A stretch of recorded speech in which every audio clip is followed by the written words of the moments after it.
Je suis désolé d'avance, même s'il y a des enfants ici, mais aujourd'hui, je ne vais pas dire des gros mots, mais je ne vais pas dire des choses politiquement correctes. Et ça, c'est l'Évangile qui nous y invite. C'est aussi Louis qui nous y invite. Je sais, ça tombe sur lui aujourd'hui, mais ça ne fait rien. C'est tous nos baptêmes qui nous invitent à dire des choses qui sont politiquement incorrectes. Pourquoi ?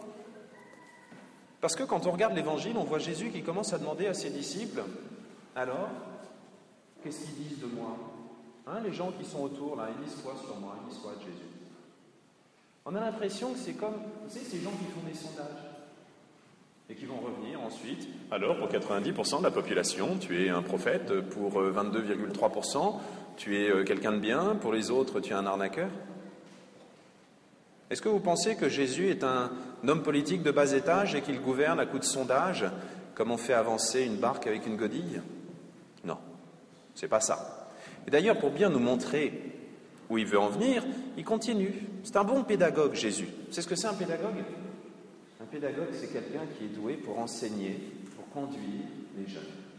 Tu sais, comme vos catéchistes, normalement. C'est vrai, ils sont bien, vos catéchistes ? C'est moi leur catéchiste, c'est pour ça que je leur demande. Jésus est un bon pédagogue parce qu'il les prend là où ils sont. Et il demande les autres, ils pensent quoi ? Parce que juste après, il a une question importante. Il dit, mais pour vous, qu'est-ce que vous dites ? Pour vous, je suis qui ? Et c'est à ça que sert le catéchisme. Pour que vous, chacun de vous, vous puissiez dire un jour, maintenant que je le connais mieux, pour moi, Jésus, je peux dire, c'est le Fils de Dieu. Jésus, c'est mon ami. Jésus, c'est quelqu'un de bien. Et on peut tous dire des tas de choses très bien. Mais là, il y a encore un danger. Et c'est là que c'est politiquement incorrect. C'est qu'il ne suffit pas de dire les choses sincèrement pour que ça soit vrai. On va prendre tout de suite les grosses ficelles, je suis désolé. Les Allemands ont choisi démocratiquement et sincèrement un dictateur. Et pourtant, c'était sincèrement une grosse bêtise. J'avais prévenu, pas de gros mots, même si on a envie de les dire. Il ne suffit pas de dire sincèrement quelque chose pour que ça soit vrai. Et ça, c'est le problème. Par exemple, quand on grandit et qu'on devient un petit peu grognon, voire rebelle, les parents d'adolescents me suivent bien, là, quelquefois, on dit des choses juste sous le coup de la colère, ou juste parce qu'aujourd'hui, on a envie de tout envoyer paître. Mais Jésus ne nous demande pas simplement de dire sincèrement ce qu'on croit. La preuve, c'est que juste après, il y a Saint Pierre qui vient le prendre à part. Tu sais, Saint Pierre, c'était un grand ami de Jésus.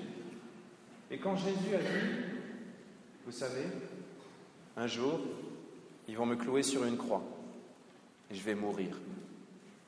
Vous imaginez si un de vos amis qui dit ça, ils vont m'attraper, ils vont me faire du mal et ils vont me faire mourir. Vous, si vous avez un ami qui vous dit ça, vous l'attrapez, vous lui dites, mais non, ça ne va pas arriver, je serai toujours avec toi, je vais te défendre. C'est bien ça ? Bah si, c'est bien un ami qui vous défend. Quand même. Et là, c'est Pierre qui dit ça à Jésus. Et pourtant, Jésus, qui était tout seul avec lui, se met plus proche des autres disciples pour que tout le monde entende bien ce qu'il est en train de dire, et lui dit, passe derrière moi, Satan. C'est pas un gros mot, mais ça y ressemble un peu quand même. Vous imaginez Jésus qui appelle Pierre Satan. C'est moche. Pourtant, Saint Pierre, il pensait faire quelque chose de bien, quelque chose de gentil, comme un ami, normalement, le fait. Mais vous voyez, les amis, même avec une bonne intention, dans le cœur, quelquefois, ils se trompent. Ouais. Comme il y en a qui disent « j'aime bien me balader avec une jolie moto qui fait du bruit », ils se trompent. Pendant l'homélie, il faudra l'éteindre et rentrer dans l'église. La bénédiction des motos aura lieu le samedi 3 octobre sur le parvis de l'église Saint-Rémy de Dieppe. Je vois qu'il y a des professionnels. Revenons à notre politiquement incorrect. Pierre a fait sincèrement, avec la meilleure intention du monde, une erreur. Pierre a été remis en place. Et ce qu'il y a de bien, c'est que, en écoutant Jésus, il a réussi à comprendre un petit peu mieux. Ce qui fait que lorsque Jésus a été cloué sur la croix, lorsque Jésus est ressuscité, Pierre a réussi à lui dire « je crois en toi », a réussi à croire que Jésus c'était le Fils de Dieu. Et comme ça, il est devenu le premier des apôtres, le premier pape, celui sur qui on s'appuie. Vous voyez, la chose la plus belle, c'est pas d'être le premier en classe ou au catéchisme. Enfin, il faut travailler quand même. Hein. C'est le début, c'est la rentrée, il faut travailler. Non, la chose la plus belle, comme chrétien, c'est d'être capable de reconnaître quand on se trompe pour pouvoir être pardonné, parce qu'après, on est encore plus fort. Mais ça, pour ça, il faut quelquefois reconnaître qu'on se trompe. Que mon petit moi, ma petite opinion, c'est pas la seule chose importante. Même si à la télé, ils ont dit que le client est roi, on n'est pas dans un supermarché. La vie n'est pas un supermarché. Alors là, maintenant, je m'adresse plutôt aux adultes. Mais vous savez, dans la deuxième lecture, on nous parle de la foi et des œuvres. Je suis désolé de le dire, et là non plus, ça ne va pas être politiquement correct.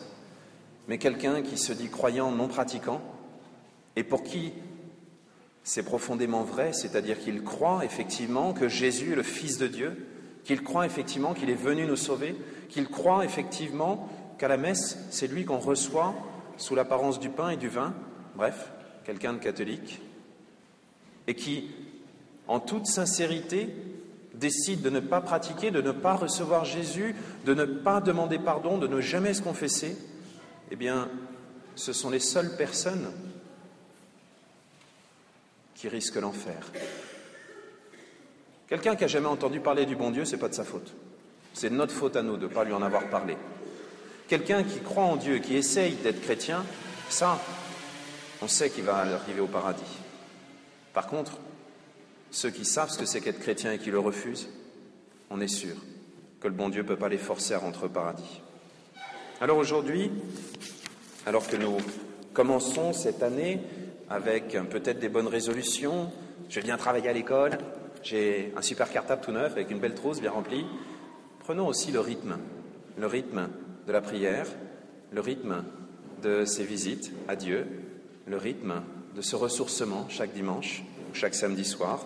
Demandons-lui de savoir simplement nous conduire en fils et en filles de Dieu, comme Louis, qui, conformément à l'engagement de ses parents, va venir à la messe, va découvrir petit à petit qui est Dieu, et un jour, comme les grands